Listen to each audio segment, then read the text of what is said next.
Epic Gaming Night is made possible by the support of patrons like you.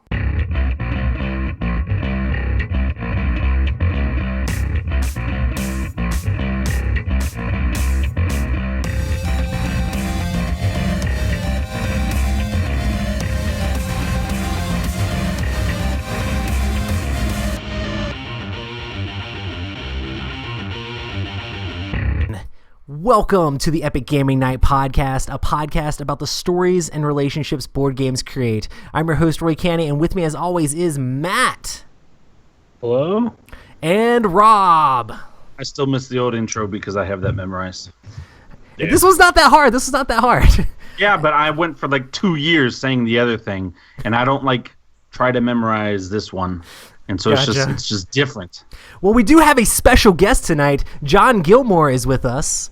How's it going, man? Hey. Hello, it's going great. Thanks for having me on. Everybody should know who John Gilmour is, but for those who don't, tell us a little bit about yourself and what you do. Well, I'm a board game designer. I co-designed Dead of Winter. I also designed Vault Wars and Heroes and Tricks, which are all out right now. And then I have a bunch of upcoming games, Wasteland Express Delivery Service, Dinosaur Island, things like that. Yeah, we're definitely going to dig in deep with a lot of your new stuff that's coming out and talk about your ideas on game design and stuff like that, which I'm super excited to do because some of those new things look super exciting. Thank you. I have to say the number of different ways that you spelled my name in the email was very impressive. Oh, really?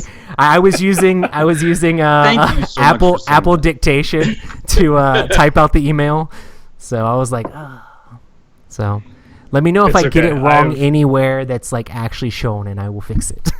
I have changed it to the correct pronunciation or the correct spelling in every official documentation. I try to mix it up, try to keep you on your toes, man.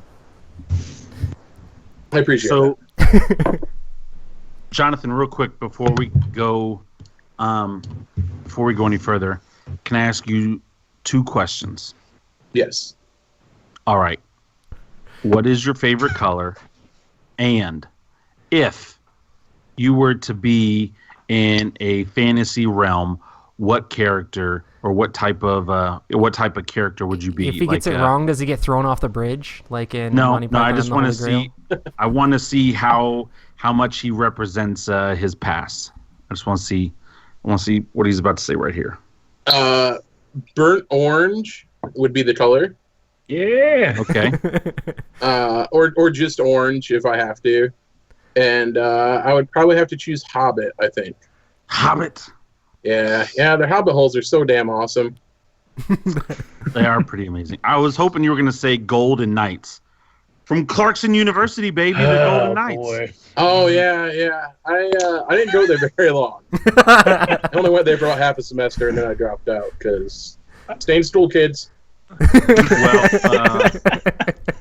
That's awesome. on your LinkedIn profile, it says Education Clarkson University. So Wait, he still went there. Yeah. That's awesome. Yeah, it was the closest college to my house. It was 30 minutes away. So There you go. That's like hey, I feel you. I only went to college for 1 semester as well, and then I met my wife that semester, and I realized she was going to be very expensive, so I've been working ever since. it was the golden tech boom of like 98 or so when I started going, and at the time, experience was more important than a degree for the most part. Education, So yeah. I had a chance to go into doing network operations, so I took that jump instead of staying at school. nice. Yeah. Awesome. Well, let's talk a little bit about what we've been playing.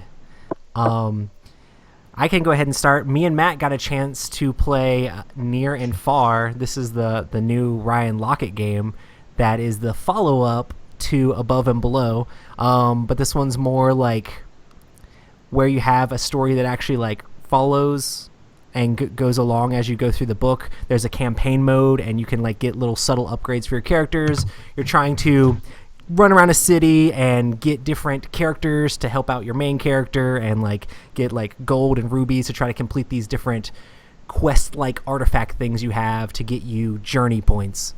and you play through the game, and you have these little tent markers that as you do things in the game, you have to place out tent markers. As you explore new locations, you place out tent markers. As you go mining in the mine, you place out tent markers. As you fight off different guys you meet out in the on the map board, you put out different tent markers, and once all those are gone, then the game is over, and you count up your journey points, and whoever has the most journey points wins. There's also this storyline that you go through. You can go to these different locations on the board, which is actually this beautiful like map that like is like these different pages in like this little booklet, like this little binder booklet thing, and it's got 11 different maps. The first one is like your like tutorial map, and then all the other 10 are like based off the scenario.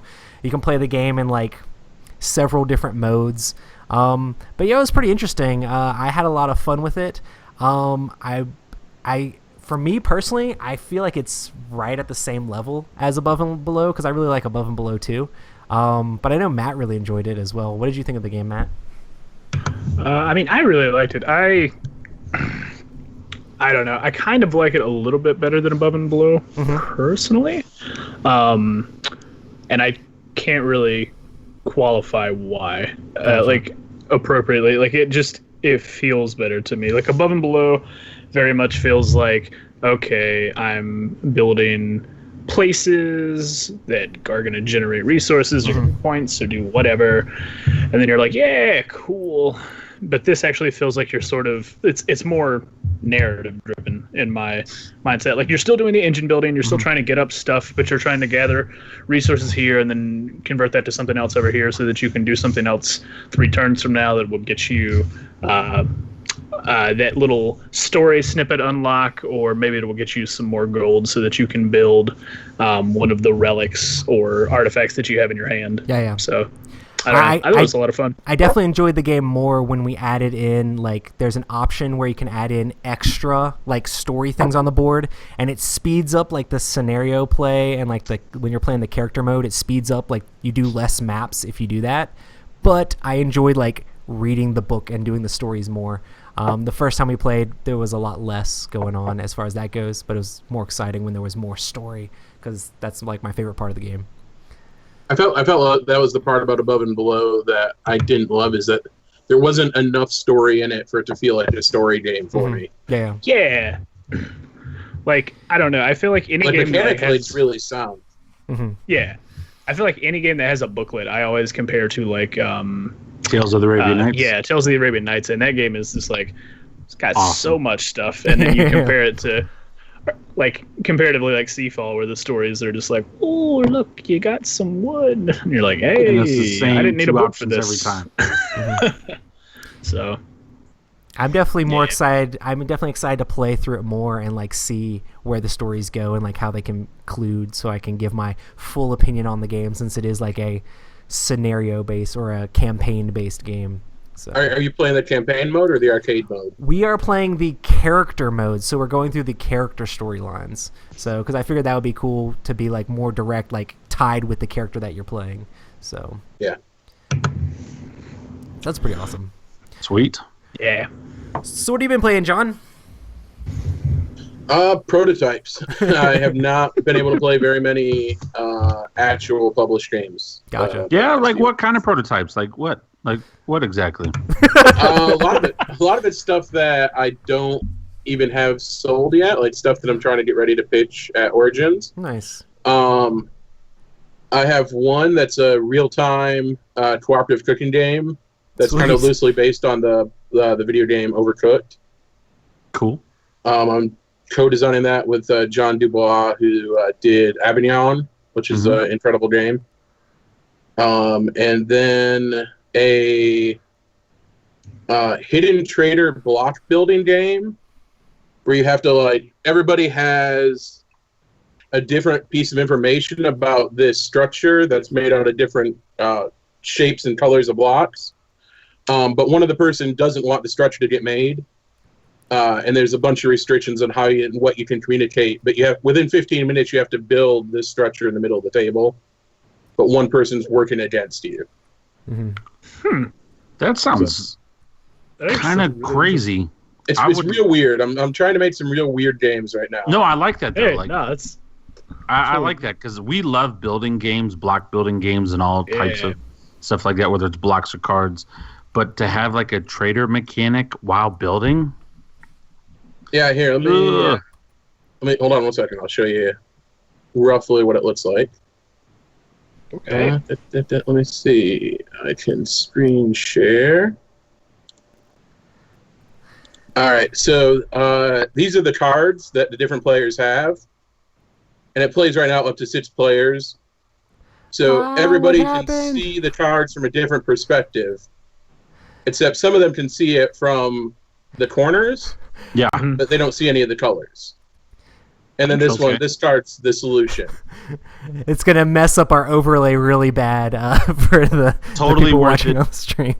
Totally worth it. Nobody else is going to be able to see it because it's all fragmented. I try to like get rid of the overlay to still see it, but oh, perfect. Yeah, that'll be perfect. As long as you guys got to see it, that's a good thing. Yeah. Secret for everybody else.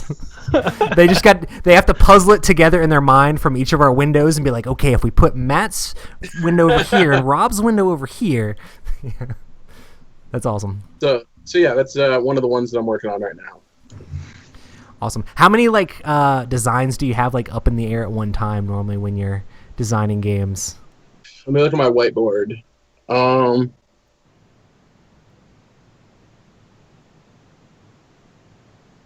Not counting the ones that aren't at publishers right now.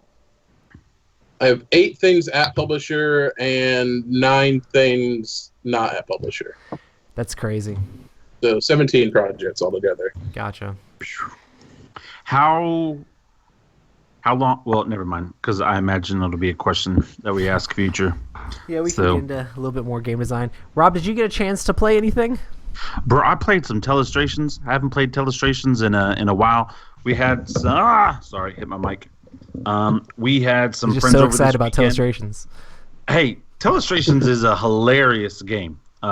We had a blast, especially with people that are non-gamers. Mm-hmm. It's just one of those things where, do you know how to draw? Nope. Good. Let's play this game. Exactly. The worse you draw, the better that game is. Oh, it's hilarious. And I love how a clown at the end turned into a butterfly. And how when people would get things like catwalk to not end up looking like that. And it's just awesome time. I had a lot of projects going on at the house and stuff this weekend, and then we had some friends over. So it was just it was fun because, like, side note, we've been doing this podcast, and, like, sometimes when I play games now, it's not that it's not enjoyable, but, like, sometimes it seems like work. Mm-hmm. And, like, this was great because it was such a raw and fresh experience for our friends that came over because they've never played it before. And it wasn't about let's play this to review this or let's play this because it's hot. It was just like this was fun and everybody had a good time and we laughed and it was a blast. So yeah, Telestrations, good game. Do you ever play Telestrations with the Eat Poop You Cat rules, which is the game that it's kind of based on? No. No. Tell us all about it. So, Eat Poop You Cat is a game where someone would write an entire sentence at the top of the paper, and then somebody would draw a picture illustrating that sentence, and then fold it over so you could just see the picture, and then the next person would write a sentence describing that picture. So instead of just starting out with a single word with Telestrations, have somebody write an entire sentence on the first Holy page, smokes. and then have the next person draw that entire sentence. Okay, that sounds awesome. Yeah, it gets real crazy. Yeah, especially with people that can't draw. Like that would be absolutely hilarious. Trying to figure that out. Eat Poop Cat. I like that. Yep, Eat Poop You Cat. That's awesome. I think Telestrations is like one of the games that I've cried the most to, mostly because I've been crying laughing so hard majority of the times I play it. I'm just like, oh my gosh. But yeah, good times. Very good. So yeah, that was it. Anybody else play anything else? I think that's it. Do you want to talk about that other one, Roy? Speaking of having to work to review games, we don't really need to talk about it that much, but no. Rip the new one. We played a game from Korea. It's a Korean designer, and it's like strategy battle monsters or something like that. Great strategy of battle monsters. Yes. I committed it to memory because not only is it a bad name, but it's just a bad game. Yeah, so this was a game that was rejected by Tom Vassell to review. He sent it to me to look at. So I was like, okay, cool, I can get through this. I'm like, he probably just sent it to me because the rules are in Korean, so I had to like look online, and Board Game Geek had the English rules. I'm like, cool. Read through the rules. I'm like, oh, this doesn't seem too complicated, and started trying to do it, and it just goes to show that sometimes you should play test your games a little bit more, because it was pretty difficult to just even play.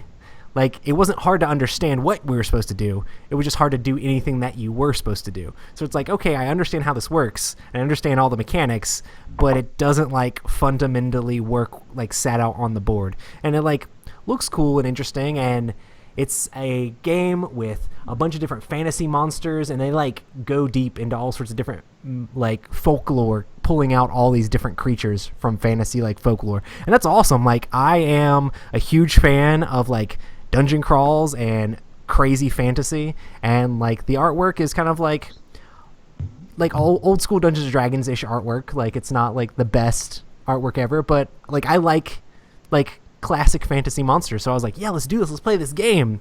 And it just really didn't work on the board. Like, you had to try to kill. The whole point of the game was to kill other monsters and take over other people's altars on this board with weird graphic design that was not necessarily the best or crazy good. But like, when it came down to like actually destroying each other's monsters, it was really difficult to do, because you had to like basically surround the other monster and do a whole bunch of different stuff, but the passageways were way too narrow to make things work. So we really struggled through the game trying to play it. What were your thoughts, Matt?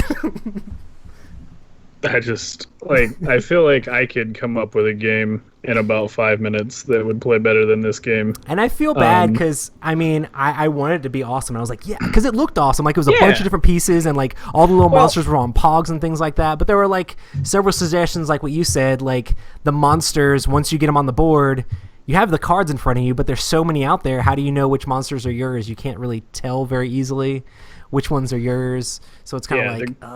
The graphic design definitely needed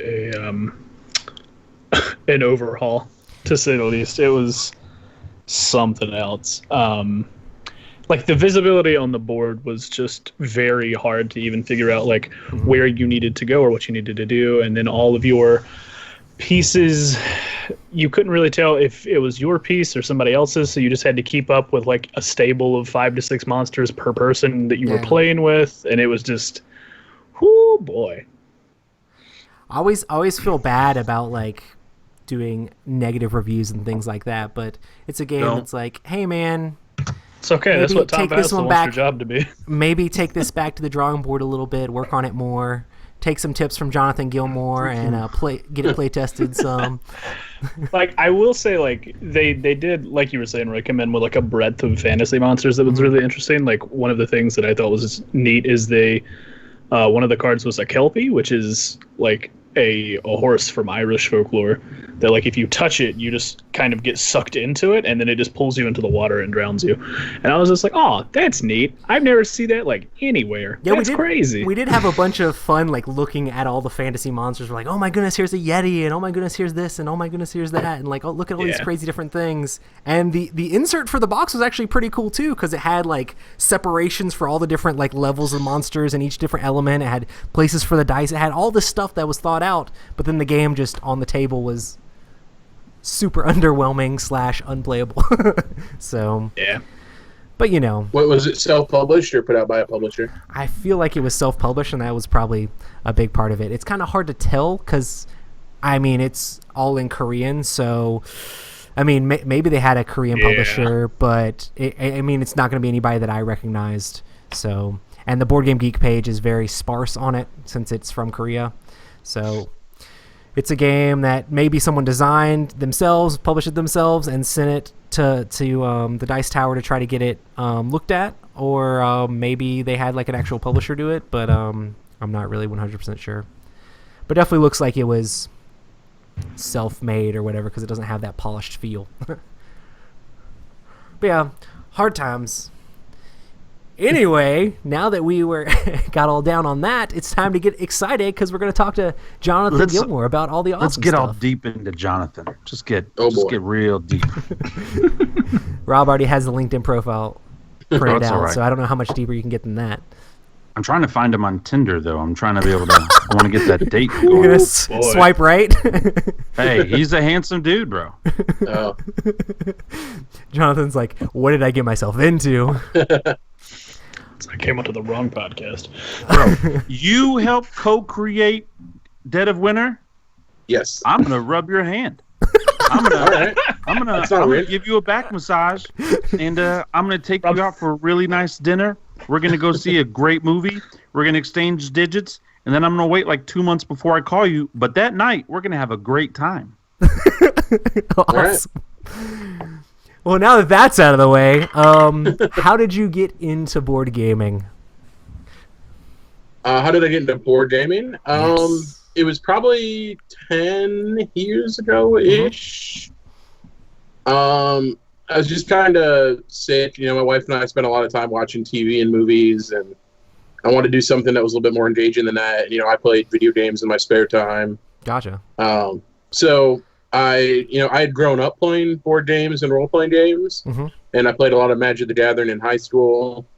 So from that, I knew, like, back then was right when they started to advertise for Catan as being Gotcha. like a new thing that just started to exist. Mhm. So I knew that modern board gaming was better. So I started to do some research, and I got Bonanza and Carcassonne and a couple of the, like, 10 years ago, they were real solid entry-level games. And we just started playing games all the time. And then for my birthday, my wife threw me like a surprise party with a bunch of friends that came over and played board games for the day. So we decided to do like a monthly game day where we would just invite, all our friends over, and we'd serve like a main dish and just ask everybody else to bring like a side dish or a drink or something to share. Yeah. That's awesome. So we started doing that, and I think we've been doing that for like 7 years straight now. That's cool. Yeah, we have I think our biggest month we had like 58 people show up. Shut That's up. crazy. That's That's Yeah, and I live in the middle of nowhere, Ohio. So whenever anybody says that they can't find a game group, they're just not trying hard You're enough. like, you just got to make Yeah. it. You got to make Yeah. a game group. Yeah, I mean, you invite people over, you have them bring people, and eventually, you'll get that core group. Gotcha. we did that with Farkle.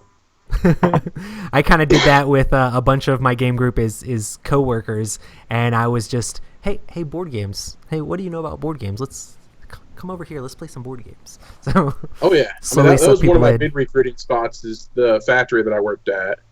I'd find the people that had like video. We're sitting in the break room reading a video game magazine or Yeah. something and starting up conversations. I was like, so you like video games? How about tabletop games? But yeah, so what made you convert like from just having a board game like group and things like that to like deciding, hey, I want to start designing my own stuff? Well, like I said, I was working in a factory at the time, and I felt pretty creatively stifled. Like I did a lot of creative stuff when I was younger, Mhm. and in a sense, my entire job was at a factory. That I didn't have the time to do that, and I'd always kind of had a dream of like designing video games, but that's really hard. Yeah. So I started to tinker, and I tried a couple board game designs. I started like making some custom content for a couple games. Like I made my own werewolf set because we liked playing that, and I made some content for The Last Night on Earth and a couple other games. And then I designed a print and play game called Pocket Dungeon, and put it out as a print and play on BGG. Nice. And it's like a little dungeon crawler that's kind of based on like roguelike games, like NetHack and things like that. And it's designed to be played at work, so it looks like a to-do list when you fold it up. And you use That's a pad and use a pad of Post-it notes as a D6. You just write the numbers in the corner so you can like flip through them at your desk and not get caught. So I released that, and it Oh, got man. nominated for a Golden Geek Award, and Dude, that's it was awesome. the most. Yeah, it was the most downloaded file on BGG that year. So that recognition was really nice for doing something that I enjoyed, especially working at a factory where, it doesn't matter how good you do there, you're not appreciated. So I definitely need to check that out because I'm a big fan of like roguelike games. Does it have like those roguelike elements of not knowing what some things are sometimes, or? oh yeah, I mean it's procedurally generated. So you don't know what the map looks like before you start. You generate the map as you play it. You don't really not know what things are because it's designed as a one-shot thing, Oh, gotcha. and you kind of like make up stuff as you go. I know a lot of roguelikes, it's like, oh, you found a red potion, but what does the red potion do? Do you drink it or do you throw it at the enemies? Maybe it's a fireball potion. Maybe it's a +1 strength potion. If you drink the fireball potion, bad things happen. So That was one of the next things that I was gonna add to it before I got caught up with Dead of Winter and got busy. yeah, I played a ton of Castles of the Winds growing up. So it's like super old school, like Windows 3.1 roguelike game. Yeah. But Yeah, and I grew up, playing NetHack and Rogue and yeah. Yeah. ADOM and all those. And Matt, you play a lot of Binding of Isaac, right? Or you have? Yeah, I have. I don't play it nearly as much as like a lot of other people, but like yeah, no, I played like Rogue and a lot of other roguelike games. Yeah, I'll definitely have to check that one out. So good. Yeah, at some point I should probably take it because it's a really nice, simple system. And the nice thing about it is I built it as an engine that was super easy for other people to skin and do their own content for. Gotcha. So like somebody did an XCOM conversion for it that was really cool. Oh, nice. Where they just made like this little 3-campaign playable XCOM game out of it. It's probably something I should pick back up at some point and polish and try to figure out how to make into a tabletop thing. Yeah, that's awesome. Well, I mean, you can just tell a publisher like, "Hey, it's already got a Golden Geek, and it's got like the most downloads of like all the stuff." Somebody's It got didn't win. It got beaten by Zombie in My Pocket that year. Oh, gotcha. Cool. But it got nominated, so it was pretty cool. So, and then from there, you went on to designing bigger stuff, or? Yeah, actually. So after that, I started working on Dead of Winter, and I was originally going to release it as a print and play game. It was almost a free game. That's crazy. Until because I had play tested it a bunch, and then Isaac came to our game day because we had mutual friends. So he started coming, and after like the third or fourth time that he came to game day, I asked him if he had take a look at it and just let me know if it was something that he thought was worthwhile for me to try to pursue publishing or showing to publishers. And we played it, and he thought it was definitely worth pursuing. So that's awesome. He convinced me not to release it as a print and play. That's awesome. Like, I didn't know that side of the story because then it went to being picked up by them, and then the rest is history. Yeah, it was. I mean, it was nice because Isaac had that existing relationship, so we were able to show it to Colby because he knew them, and Colby knew a bunch of the other people at my game day, so it made it nice. Sweet, awesome. Well, tell us about some of the games that you've designed or the games that are about to come out from you. I know Wasteland Express is one of the really big ones that's about to hit the market. Yep, Wasteland Express delivery service. I designed with Matt Riddle and Ben Pinchback, the guys that did Fleet and Eggs and Empire and a bunch of other stuff. They live about 2.5 hours away from me, so they're somewhat local. And I was a big fan of theirs, so I got a hold of them and said, "Hey, you guys want to work together?" And they said, "Sure, we have this game that isn't really playtesting well. Like, we know it's mechanically sound, but people just aren't getting into it." So I said, "Yeah, go ahead and send it to me." And they sent me all these files for this game called Space Vikings, I think they were calling it at the time. And he played Vikings in space. I was like, well, it might be the theme that's hurting it. So I went through and rethemed it. I was like, what you have here really feels like a post-apocalyptic game. And I grew up watching Mad Max, just like I did zombie movies. So, I went through and I started turning knobs and changing things, and I came back to them with a reworked version of their game, and they really dug it. So we worked on it, and we showed it to Pandasaurus, I think 3 unpubs ago, maybe. So Nice. about 3.5 years. They really dug it. So they took it. They got Riccardo Buccarelli, who is an incredible comic book artist. He does the comic book DMZ.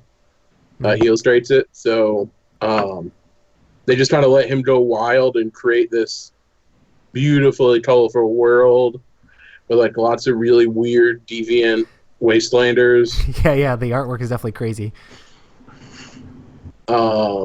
And then, hopefully that'll be out in July, I believe.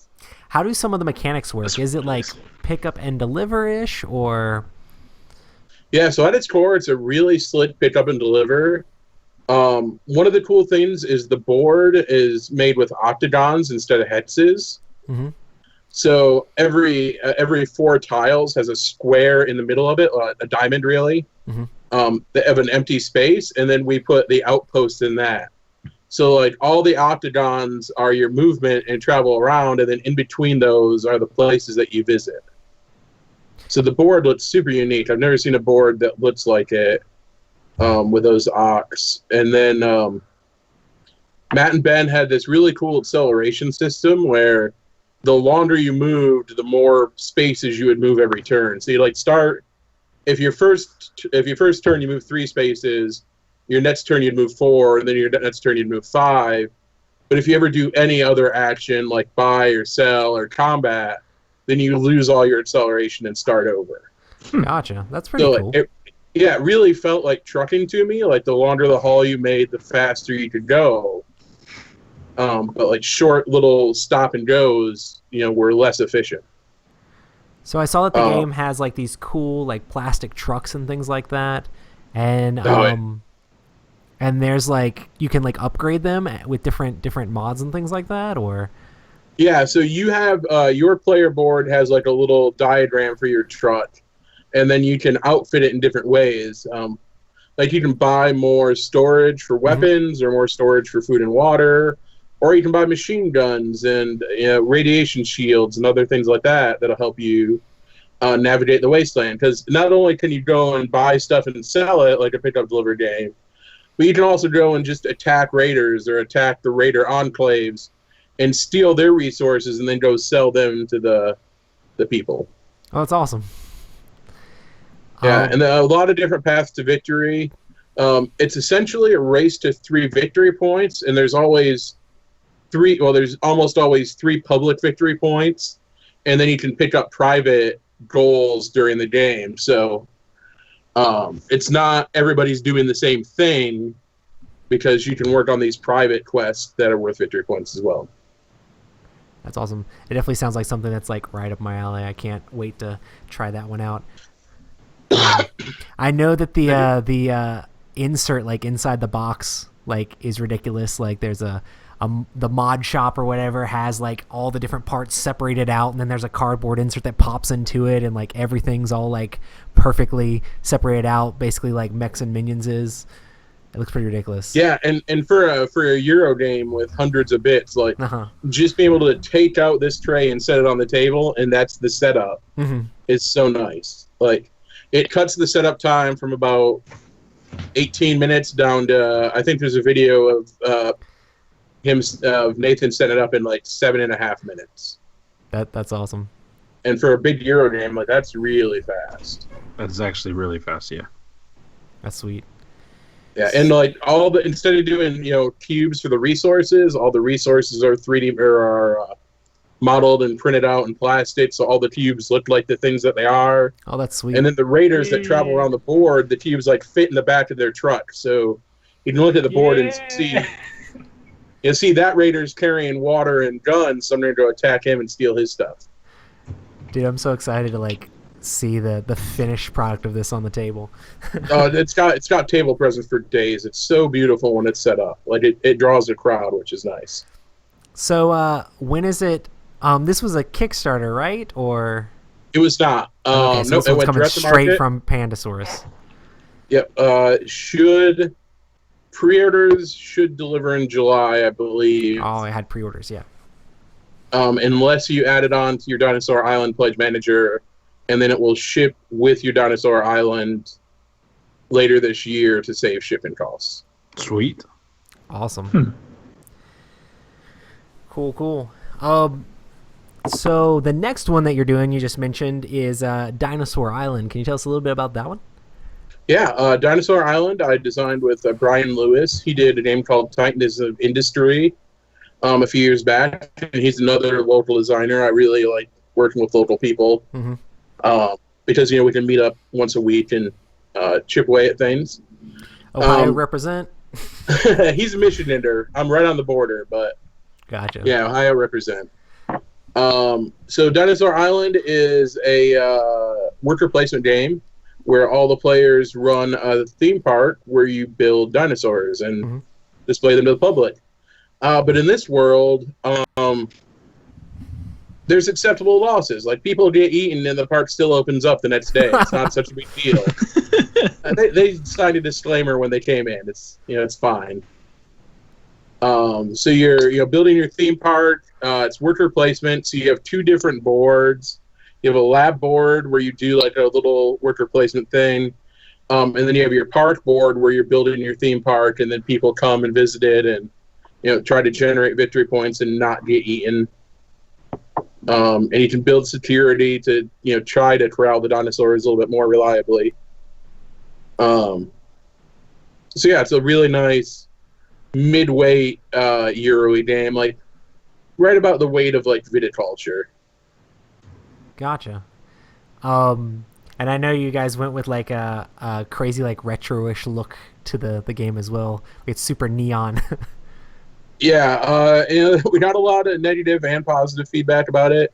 I personally absolutely love the colors. I don't think there's another game out there that looks like it. Yeah. Kwanchai Mirai did the art, and he's fantastic. And yeah, it's stunning, in my opinion. Who doesn't want a bright game about dinosaurs? Come on, guys. I mean, it's totally like a throwback '90s game. Like, Yeah. it looks like it was made in the '90s, but it plays like a modern game. That's awesome. Like that's what it, for me, when I was looking at it, that's what it definitely looked like. It was like, oh yeah, this is sort of very much Jurassic Park-ish, and then it's like, and then the whole color scheme's just like, and we harken back to that time where, like, Everybody says it looks like a reminded Trapper me of Keeper. this. Yeah. I mean, we had Pogs It as a does stretch look like goal. a Trapper. Yeah. Dude, Yeah. yes. Oh man, there's so many people that lost their that people got so upset when we offered the Pogs as a stretch goal. Why would they get upset?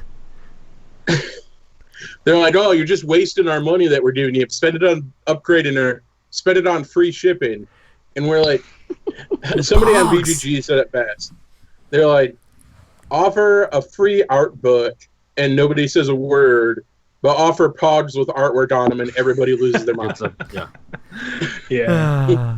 Kickstarter is such a crazy thing half the time, so you never know what you're gonna get. Yeah, it's the whole. I mean, the industry's weird now. People are very entitled currently. But yeah, I totally want to design a area control game where you use Pogs for like the combat mechanic, where literally when you're fighting over different territories, you have to play a game of Pogs to like fight over the territories and win. I'm not quite sure how it would work, but it'd be awesome to just have your slammer. I figured there could be a tech tree where you can upgrade your slammer and like get better slammers as you go along.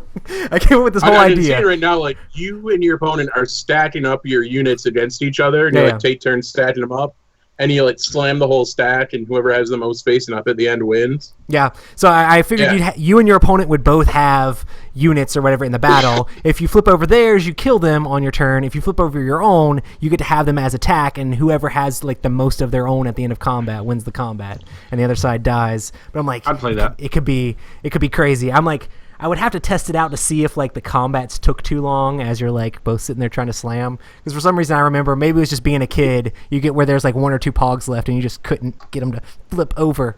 But if you ever feel that way, just play Forbidden Stars again and then realize, oh hey, combat's still way shorter. Uh-huh. Yeah, I mean, you figure out a way to do it in a single slam or something, or one slam each, or I think that game would be pretty dope. Let's do it, Jonathan. Let's do it. No, I'm just kidding. You work out the details, and then you give it to Fantasy Flight and either make it an LCG or a CCG, and then you just collect money for the rest of your life. Yeah, my gosh. you make it with collectible pods, just like they were back in the day. Absolutely. They would have a Game of Thrones pog whole set. They would do Rune Wars or the whole Battle Lore area. I mean, yeah, if you wanted to make it a Blind collectible. Buy is huge right now, right? Yeah. Mm-hmm. Yeah, you have like 5 pods and a slammer in every pack for like $2. People would buy that for days with Star Wars on it. People are just buying them $60 boxes of them. We're just like, cool, I'll just take this home and open them up. Okay, but real quick though, not board game related, but that new Star Wars Battlefront 2, that kind of looks amazing. I don't know if y'all saw that. From E3? Speaking of Star Wars, that looks amazing. I will be spending money on that.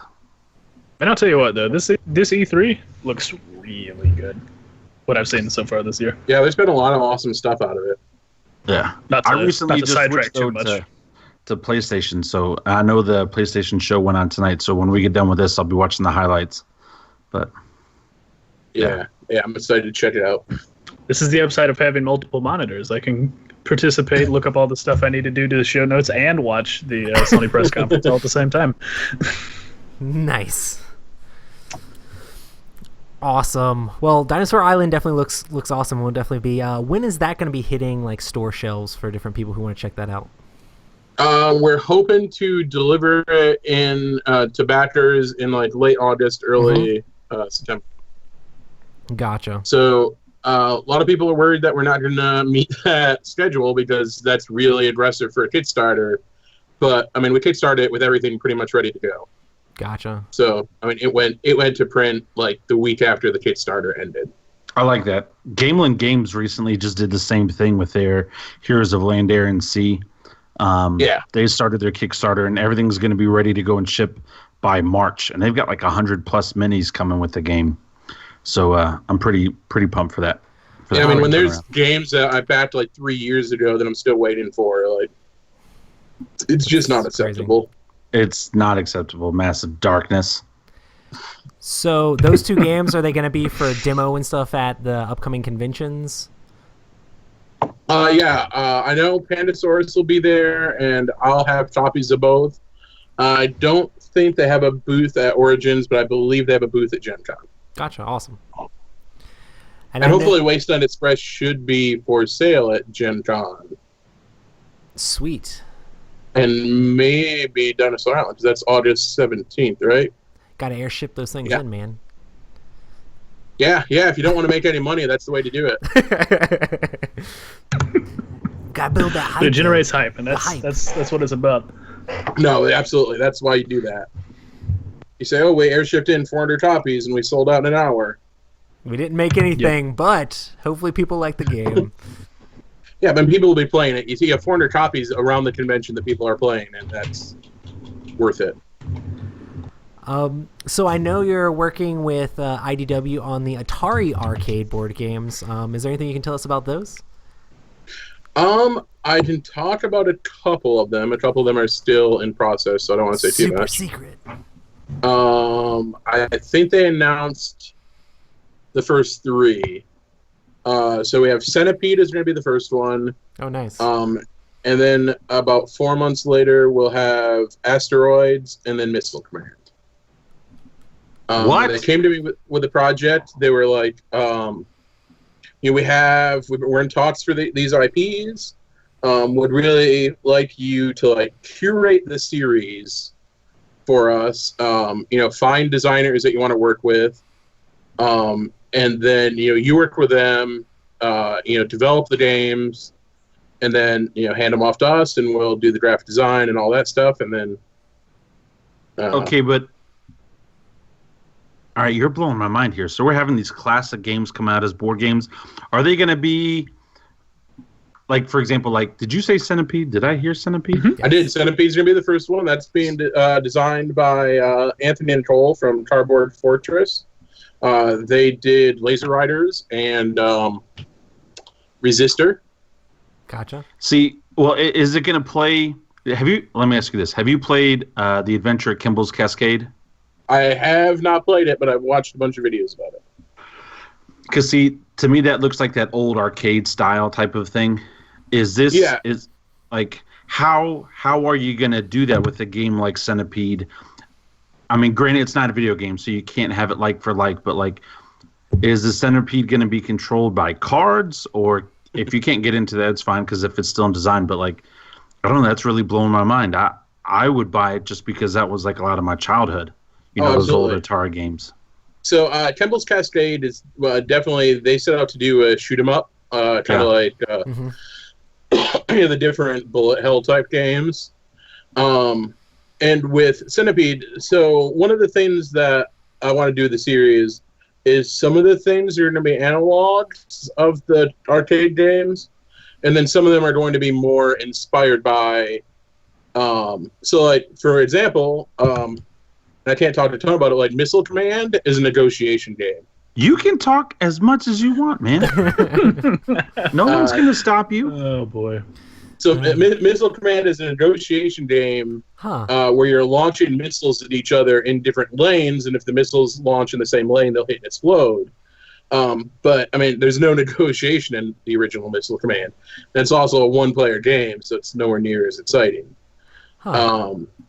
And with Centipede, it's a 2 to 4 player game. In the 2-player game, one player plays the Centipede, and the other player plays the gnome, which most people don't realize that it's a gnome that's shooting at the bottom of the screen.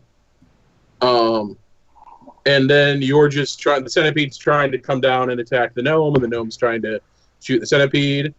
But then in the 4-player game, which is my favorite way to play it, you play 2 teams of a gnome and a centipede versus a gnome and a centipede at opposite ends of the board, and you're both trying to like attack each other at the same time, and that one's a lot of fun. That sounds pretty cool. I like that you're doing that, where you're like sort of iterating on a classic game and trying to make it new and fresh, as well as keep the same general premise. I mean, it was important because there were games that I played when I was a kid and I grew up loving. Like, it's important that they got a proper treatment and they weren't just like a cranked out cash in. Yeah.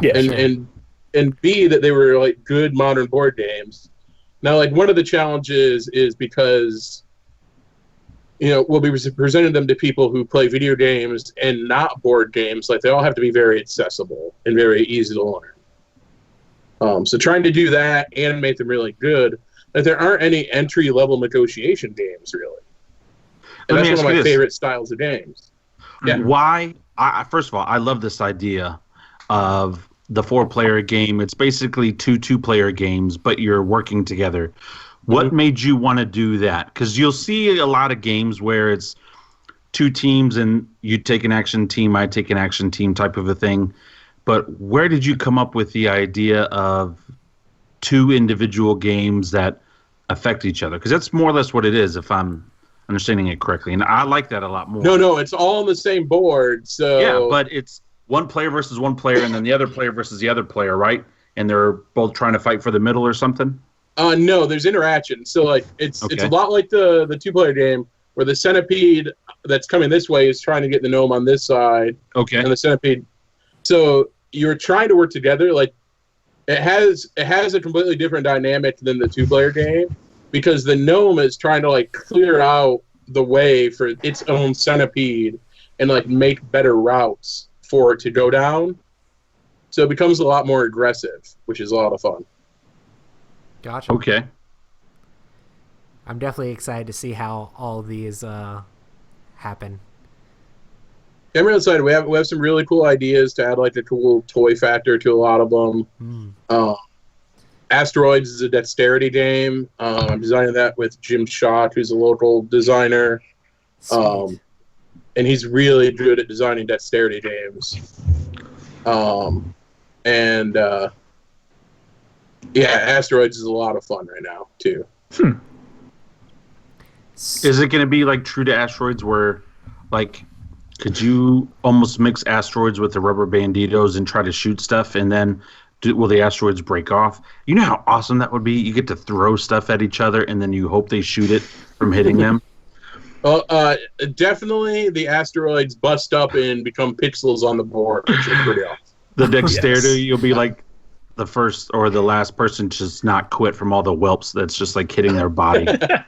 It's more flicking on a board, so like more like Fontanol. Oh, okay. I don't want to step on Steve's toes with rubber banditos. So Yeah. Awesome. cool. Well, what other games do you have that are making their way through the lines that you would like to talk about?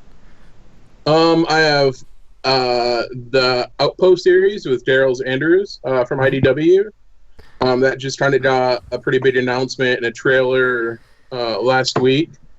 It's a 54 card survival game.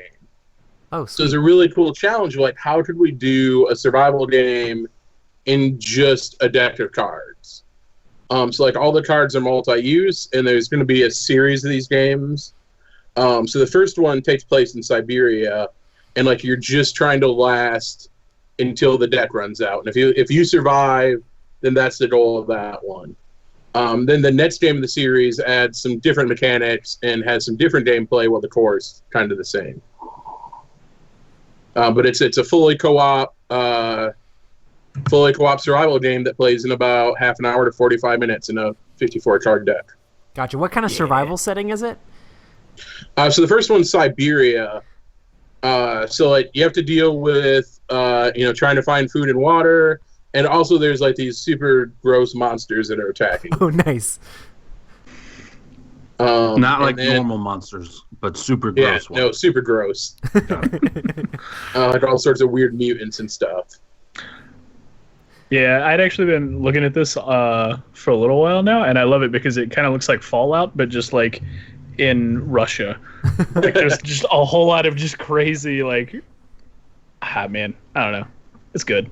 Yeah, the art's great. I like it. The art's we just wrapped up the second one in the series, and we're going to be testing that at Origins this coming week. So I'm really excited to get some plays into that.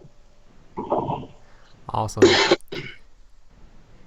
Anything One else? quick thing. Chat wants to know if, as part of this thing, now maybe you can't say, but they want to know if you're going to make a Joust game as a part of the Atari arcade stuff. I don't believe Atari owns the rights to Joust. I believe that's Activision. Gotcha. These are all specifically Atari-owned games, and not Activision. Gotcha. Side note, even though we were talking about video games earlier, have you guys ever read the book Ready Player One? Because the whole Joust concept in that book, awesome. I'm very excited to see that movie next year when it comes out. But Ready Player One and Joust, huge deal. Yeah.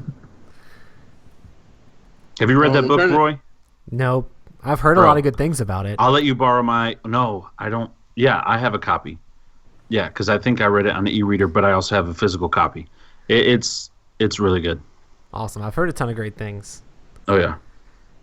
And then I think Pathlight and Shadows, the other thing that's announced, that was just on Kickstarter last week, and that's a game that I designed for Indie Boards and Cards, and it's a really weird deck building area control game.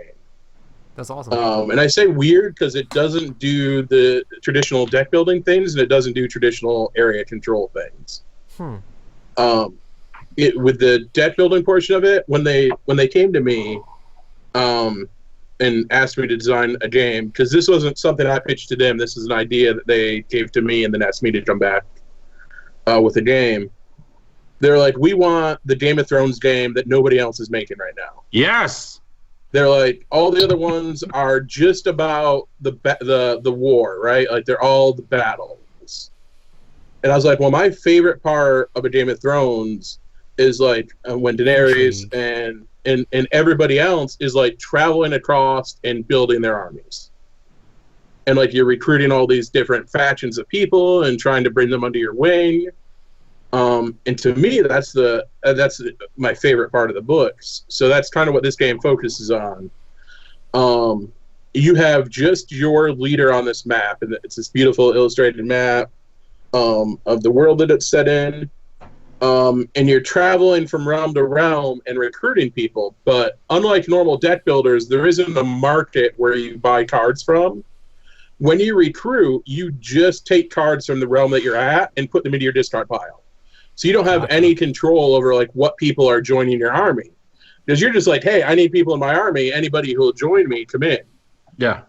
So like you might get a bunch of horrible beggars, or you might get these cool barbarian guys, or the Sigilborn, which are these monks.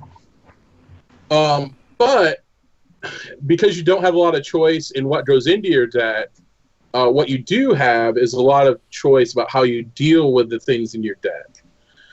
So the cards can be upgraded, or you can train your people in your army and make them better. And training them gains you morality, and like you go positive on the path of light and shadow. The better you treat your army, and the more you train them. But it takes resources to do that. Or you can just like murder the weak people in your deck and get rid of them, but then that drives you down the path of shadow. And different factions, so there's this morality track that you go up and down on. Mm-hmm. And if like you hit the end of it and ding it, then you just get victory points for like being super good or super evil. But all the different factions treat you differently depending where you are in that track.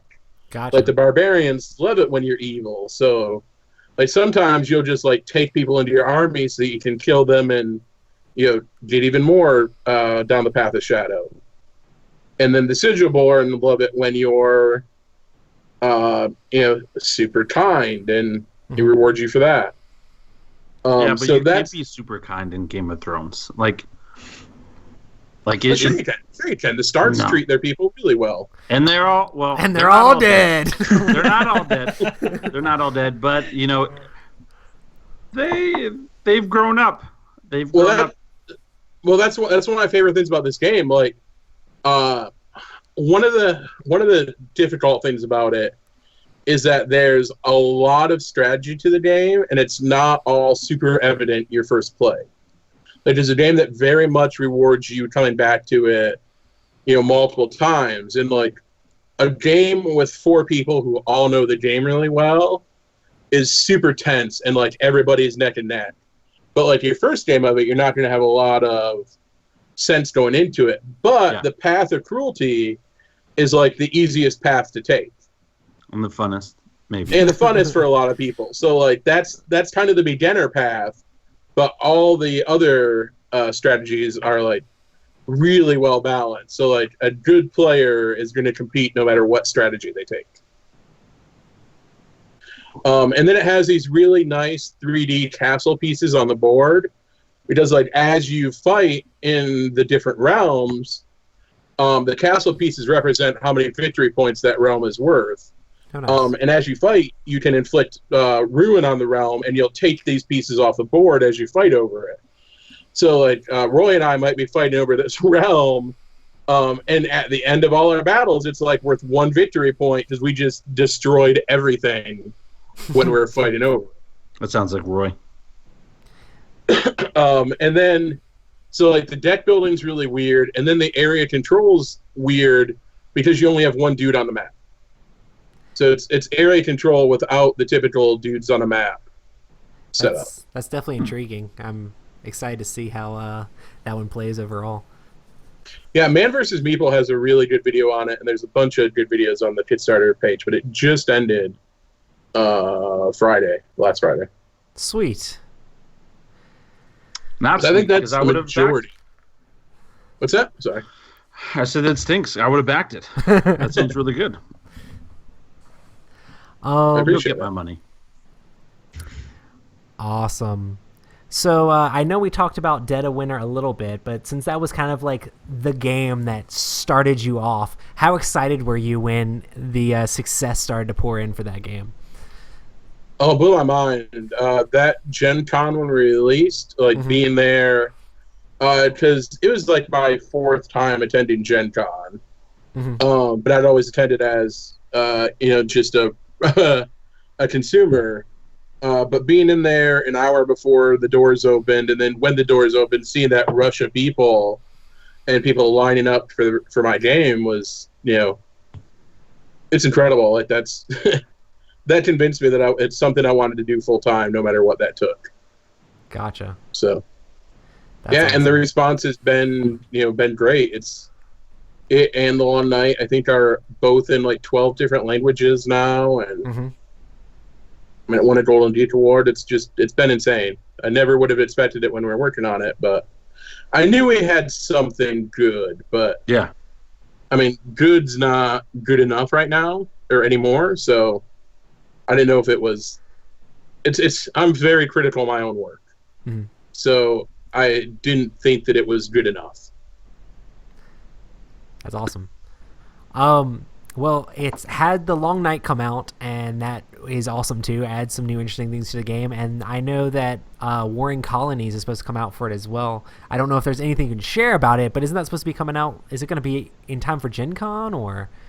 I believe it's going to be at Gen Con. It's either Gen Con or an Essen release. I don't remember which they slotted it as. But yeah, they've got a bunch of really great previews up on the website. But the core thing is that you'll be able to take 2 copies of the game and play them against each other with up to 11 people. That's Now, crazy. Can't you play with 1 copy of the normal game and then 1 copy of the Long Night? You don't need. Right, that's the optimal experience. Like that's what it's designed for: is 1 copy of the base game and 1 copy of the Long Night. Yeah. So you don't need 2 copies of the base game or 2 copies of the Long Night. Yeah. So people who have bought both are going to be perfect, and it's got more of all the stuff that you want already. It's got new characters and new crossroad cards, and all that stuff. But it also has everything you need to play the Warring Colonies variant. Gotcha. Sweet. Does Warring Colonies work by itself, or you have to have one? You of have the to have two of the base or expansion. Okay, so you have to have 2 copies of it to make Warring Colonies happen. Yeah. Awesome. I'm excited. And what's the full player count of the game if you play with both copies and everything in play? With both copies and the Lone Wolf, 11 players. That's crazy. Yeah, and they did some really smart things. So there's simultaneous play, so it really doesn't take much longer than a standard game of Dead of Winter. That's awesome. I guess you could. Yeah. Oh man, I can't wait to see what sort of stuff like. Can the betrayer be exiled from one colony and switch over to the other? I could see all sorts of different crazy things that could happen in the game. Yeah, I can't talk too much about the specifics beyond what they've already said, but yeah, I think it's going to be a hit at like conventions because you'll be able to meet up with all your friends and play this huge game of it. If you want to play epic games like we like at Epic Gaming Night, this is how to play Epic Dead of Winter, I'm sure. Exactly. That's awesome. Awesome.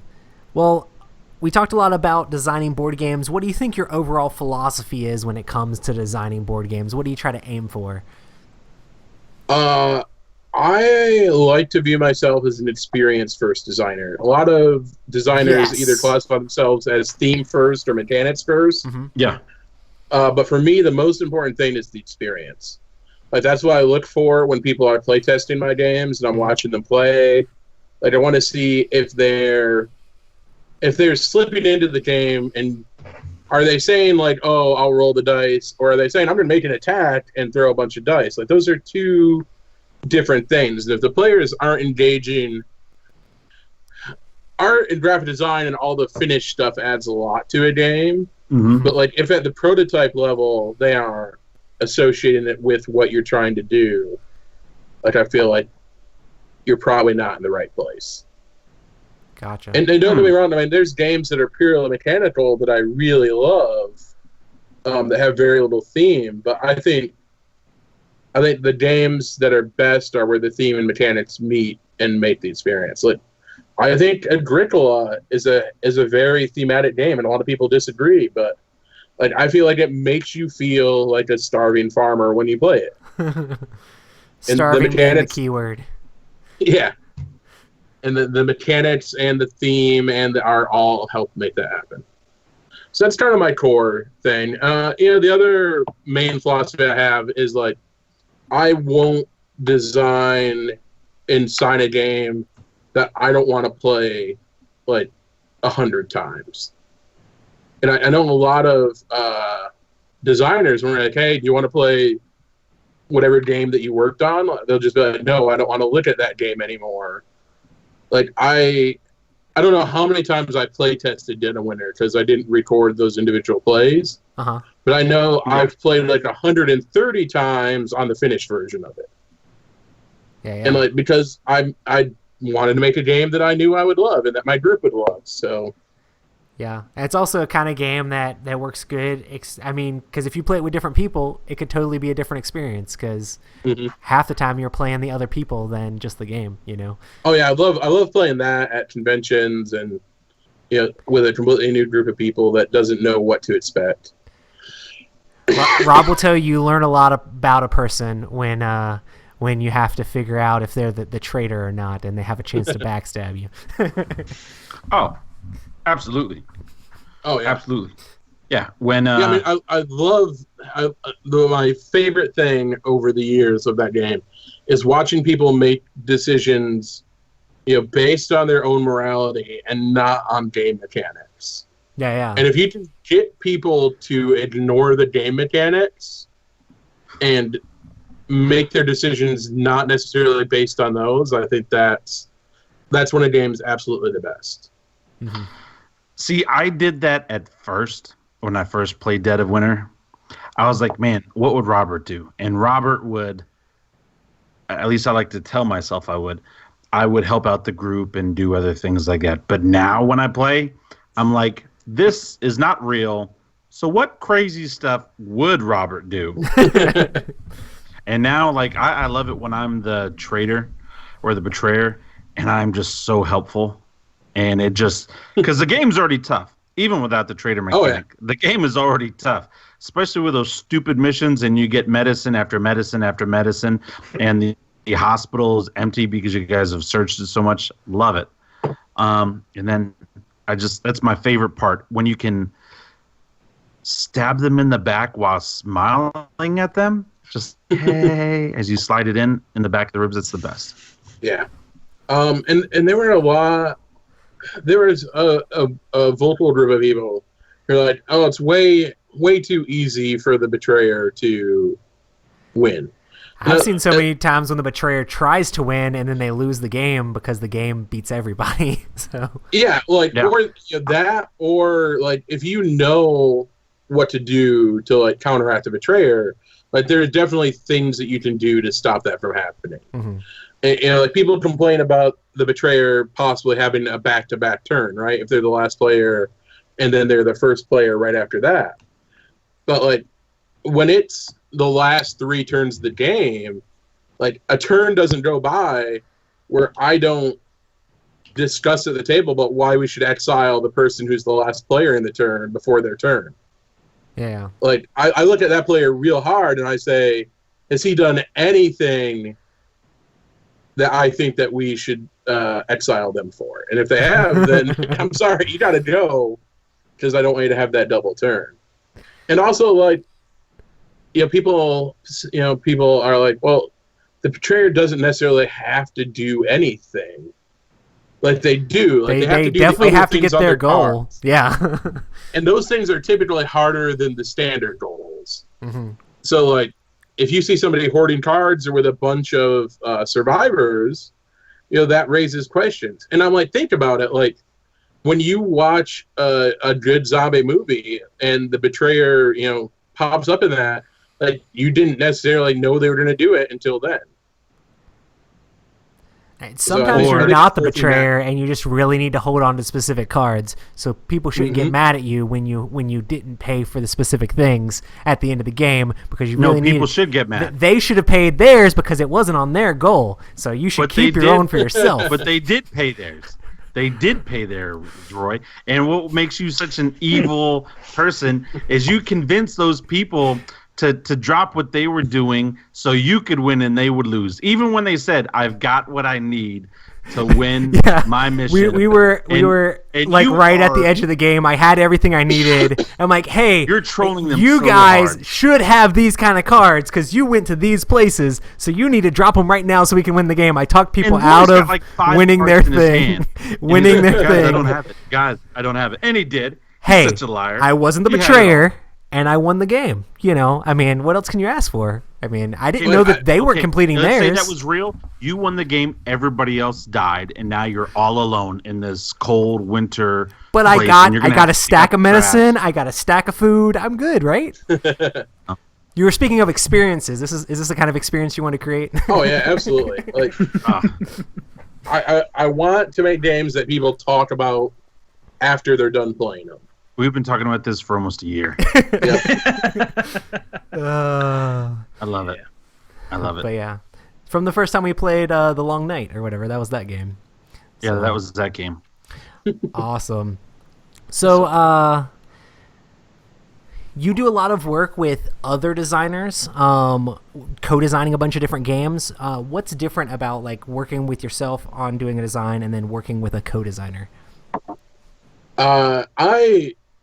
I think it's a lot better. I don't work especially well in a vacuum. Mm-hmm. So, like, I really work well when I have somebody else to bounce ideas off from, or somebody else to talk out problems with. So, like, I'm much rather, and it's not necessarily like twice as fast to design a game with somebody else, but I feel like there's a nice division of labor. And it helps me, I mean, because I'm working on a lot of projects. And I just think that the games generally end up better because you have somebody else to keep you honest. Nice. Do you ever, though, sometimes feel that, like, maybe you're not getting your point across, or your co-designer can see what you're trying to do, and then do you feel that you maybe have had to sacrifice something that you feel could have made the game better? Sure, a little bit. Like, I feel like it's like any other relationship. Yeah. Like, you have this kind of emotional bank account, and you deposit in and you take out of it. So, if there's something that we disagree about, there's no reason that I can't say, okay, well, we'll try it that way, and if it works, great, and if it doesn't, then let's try it this other way. Yeah. Gotcha. Or if it's something I feel really strongly about, draw a line in the sand and be like, well, listen, I gave you these 4 things earlier, so how about we try this my way first? And then, if it doesn't work, then we'll switch to what you think.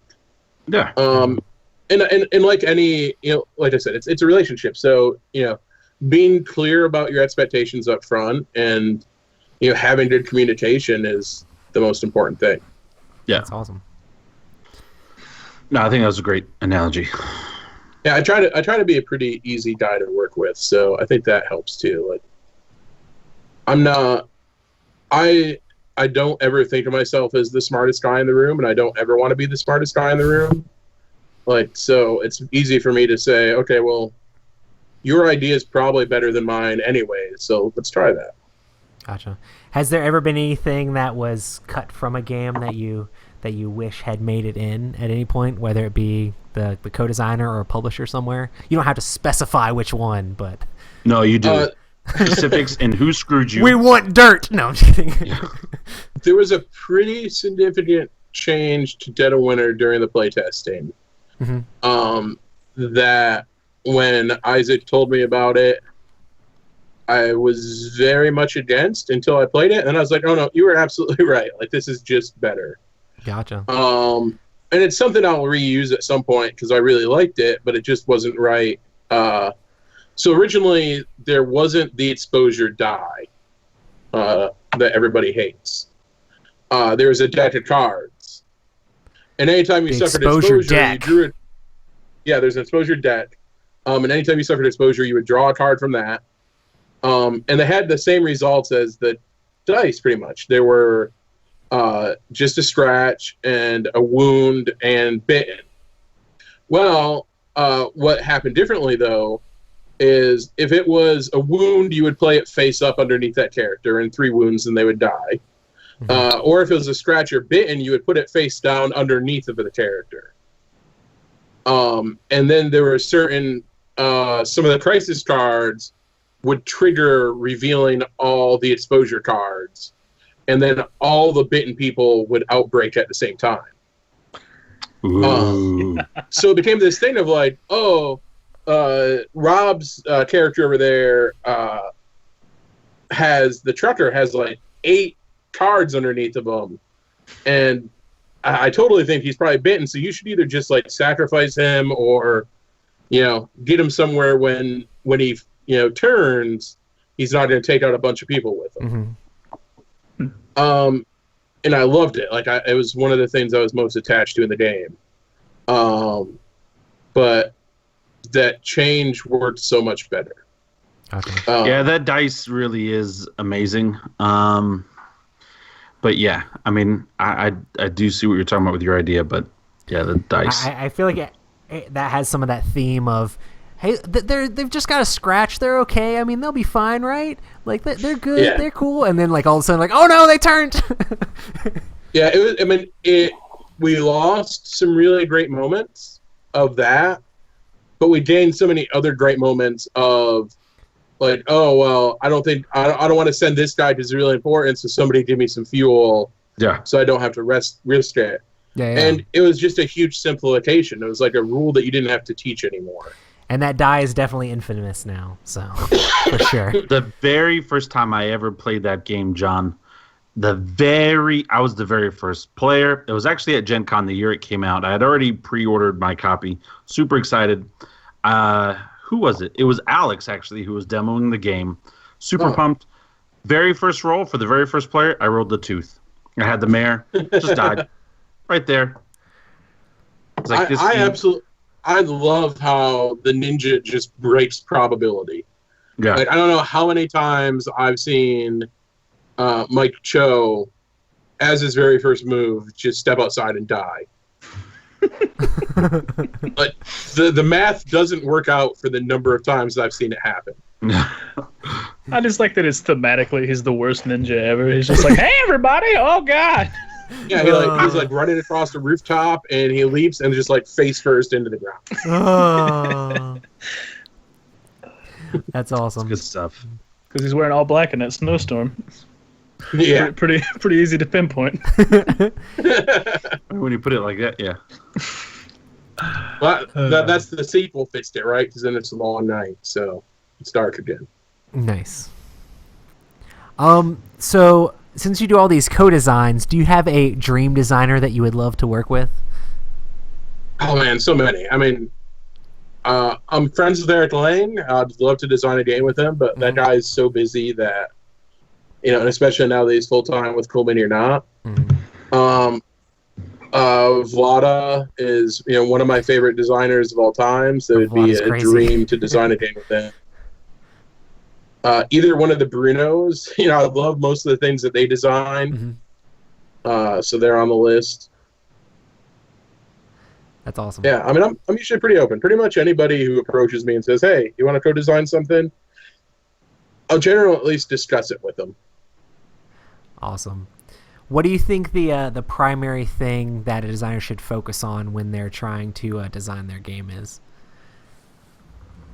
I think the primary thing, A is the experience, and are the players really getting into the game? Yeah. And B, I think not enough people pay attention to what I call the golden ratio. Like, I don't think that a game ever that setup time plus teardown time added together should ever be more than 25% of the gameplay time. Gotcha. So, like, if a game takes an hour to play, setup and teardown shouldn't be more than 15 minutes. Yeah. Yep. And I think games that violate that very rarely are any good.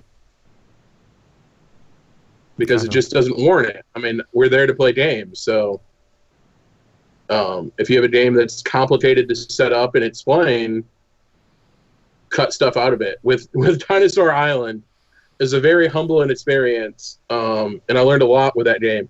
At one point, we cut out like 170 components from the game. Oh.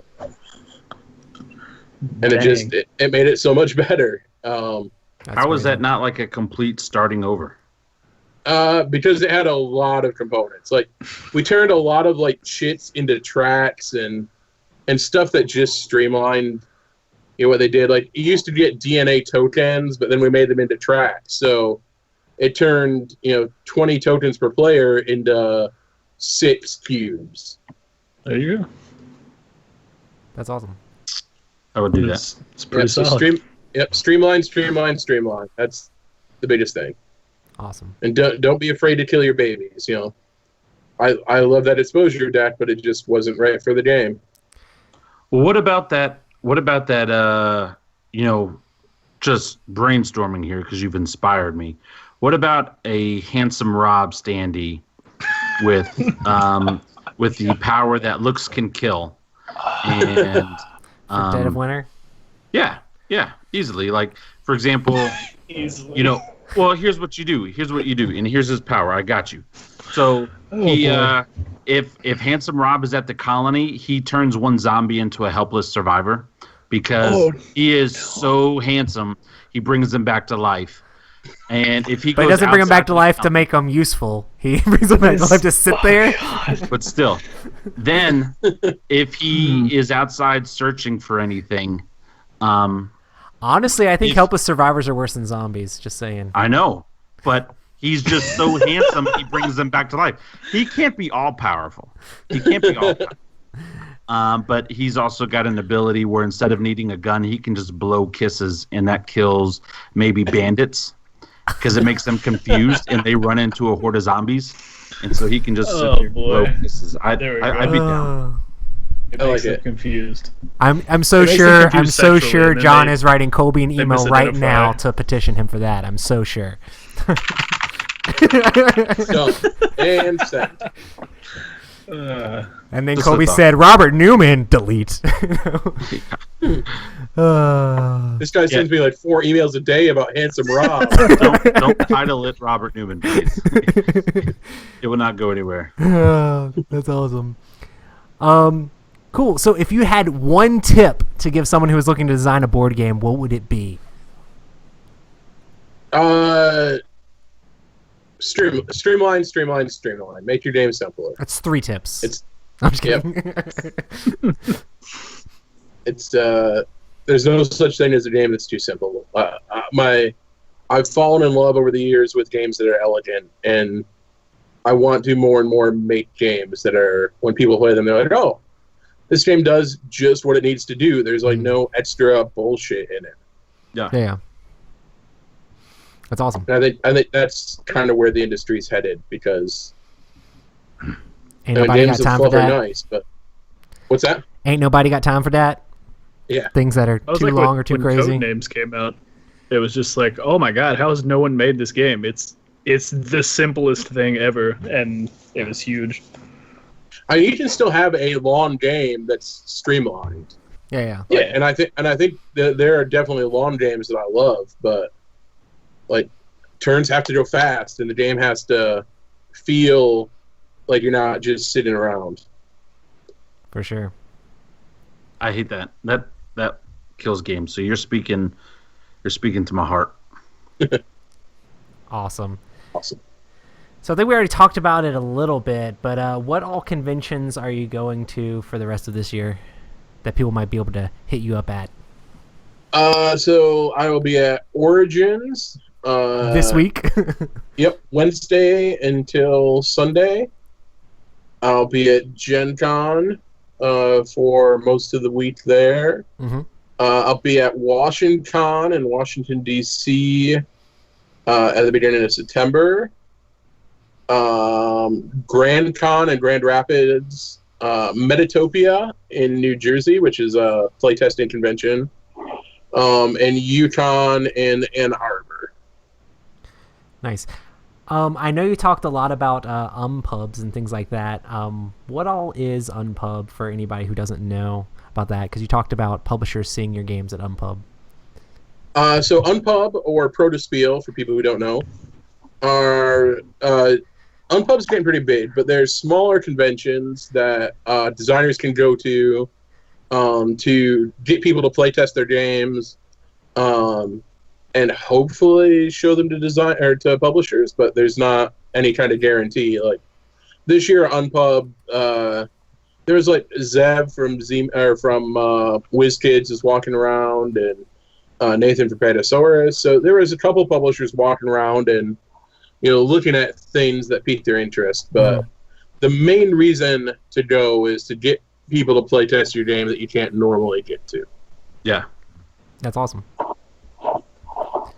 Yeah, that's one of the most important things. Like, don't just play test with people that are going to give you good feedback all the time. We want people that are going to be brutal and honest about your work. Like, for sure. When I sit down to play test people, I tell them, like, at the end of the play test, I don't want you to tell me anything you liked about the game.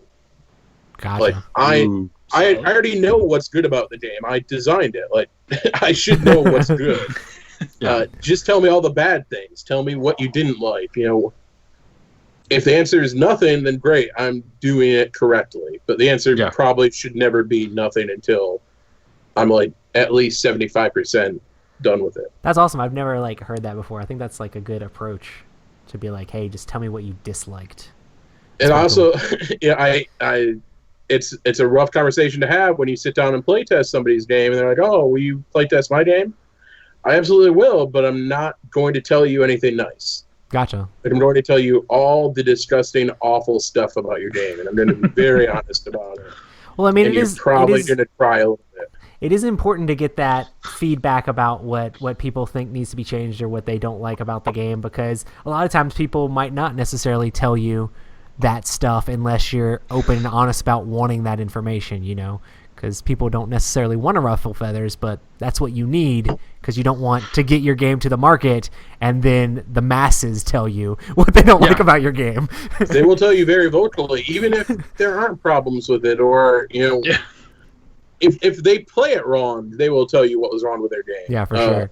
And I mean, definitely, there's no such thing as a game that's right for everybody. Mm-hmm. Dead of Winter has flaws and it has problems, and there are groups that it just doesn't work with. But you have to do everything you can to address those things beforehand. But you'll never make it perfect for everybody.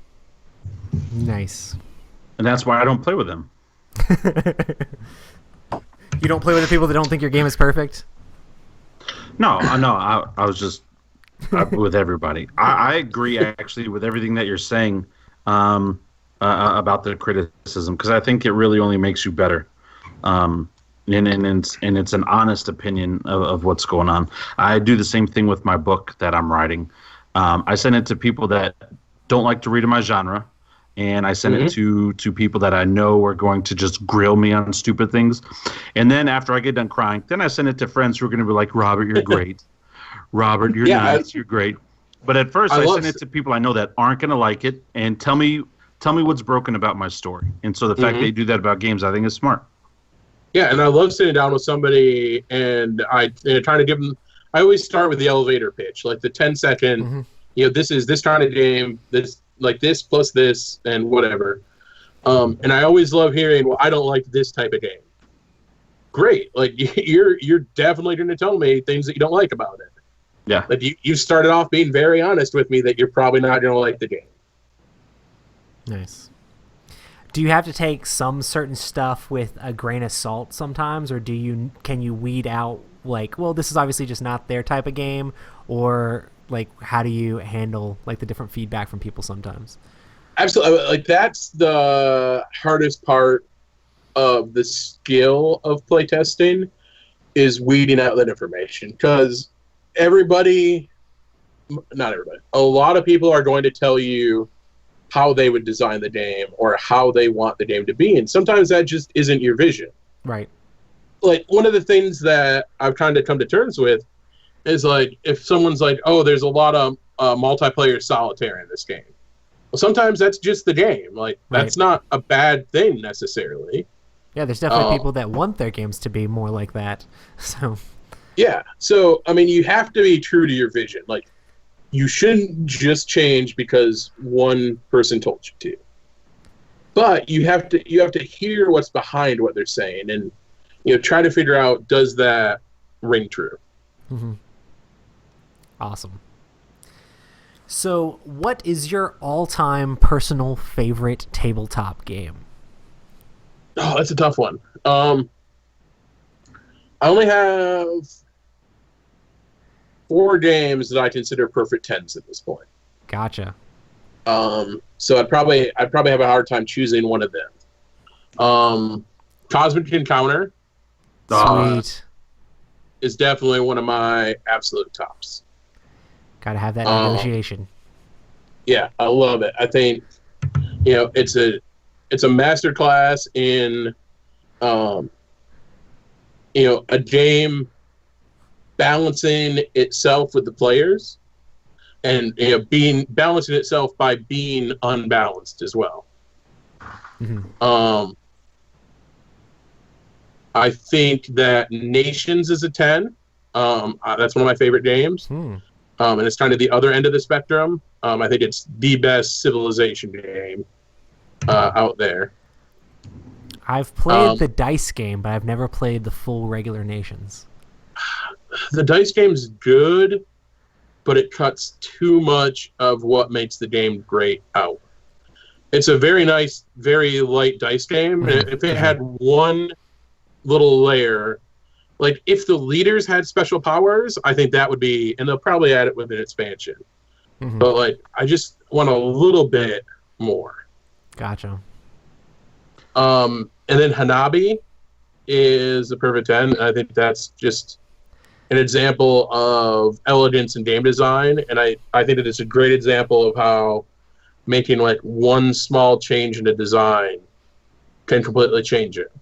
I love Hanabi. It's so funny because like we always get into arguments about, oh my goodness, you're sharing too much information. Like, it's hard for us to follow the rules because we're so used to table talk. It's like, no, you can't say that, or you can't raise your eyebrows like that. Yeah. It's very hard to play exactly by the rules, but when you do, it's so satisfying. And it's so tense with just being a small deck of cards and some tokens. Do you guys have like a meta for playing Hanabi? Like, we have a couple rules that we always kind of state before the game starts, but we expect people to remember them. Like, we don't really reiterate it during the game. Yeah. And I have the deluxe version with the tiles, so it helps a little bit. Being able to like flip the tiles and stuff and turn them on their side. Yeah, I definitely turn cards in my hand upside down or like hold one off to the side. So. Yeah, but if you played a lot, get the deluxe version. It's so worth it. But yeah, we always put our newest cards on the right and things we know about on the right, and then try to shuffle older things to the left, so that if somebody's going to discard because they don't have anything else to do, it's always going to be their furthest left card or tile. Gotcha. And then when someone breaks that rule, it's really hard for you to just be like, what are you doing? Or they start discarding from the wrong side, and you're just like, ah! Yeah. That's when our thing we start like devolving when someone starts doing stuff that's like, you obviously shouldn't be doing it. It's fun though. It's fun. Awesome. So what was your last one out of your top 4? I just added it earlier this year to the list. Mansions of Madness 2nd edition. Yes! Perfect game. You're on our page right now. I cannot think of one thing I would do to make that game better. I don't know how I could improve it. Rob wants scenario play, but besides that. Or a campaign. Oh, like campaign? Yeah. Either that or if you I don't know if that would add anything. It might be a little bit more fun, but I think I just want it as an option. I don't want it to be all the time because I definitely want to have those sit down one time things. But for that solo play, that would be amazing if they could add that in. I would solo play it a lot more. I think I've only solo played it once, actually, because it's fun, but I like to play with other people. But if there was a campaign... I don't want to say how many times I've solo played Mansions of Madness 2nd Edition. It's to the point of embarrassment almost. But I really enjoyed the game. I mean, I think it sets the bar of app integration in games. Like, if an app isn't better integrated than that, then I probably don't want to use it. Yeah. If you had to say out of the scenarios that are currently in the game, what would you think is your favorite scenario in Mansions of Madness? Oh, man, that's really tough to pick. I haven't had a chance to do the super long one yet. The one that's like 4 hours. I soloed that one. So. And I rarely solo game. Yeah. Usually if I'm doing a solo game, I'll just play something on the PC or. I don't know that I would recommend that one with a bunch of people. So it halfway feels like a PC game because you have the app there and the music playing and the story. So it does, and I think it's genius. The parts of the game that they kept on the table are the exact right parts to keep on the table. Yeah. Like if any of those things had been done in the app, it wouldn't be as good as it is. Gotcha. Yeah. And I also think when I teach it, it takes me 5 minutes to teach the game. It's very, very elegant. I used to think I called the first edition of Mansions of Madness my favorite unplayable game. Gotcha. Because you just couldn't play it. It was talking about that golden ratio. It's just not in that golden ratio at all. Yeah, it's way under the golden ratio. If you make a mistake during setup, it can just ruin the game halfway through it. Yeah. And the game was so difficult to teach.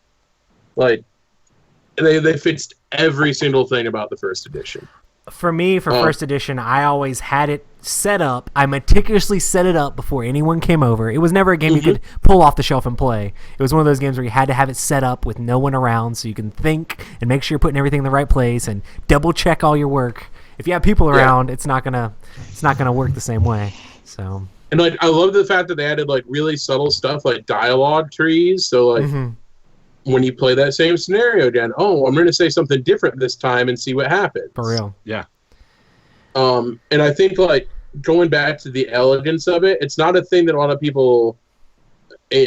When you play it, you don't think about how elegant a game is, right? Mm-hmm. But because it's what I do, whenever I play a game, I'm tearing it apart in my head and thinking about all this stuff.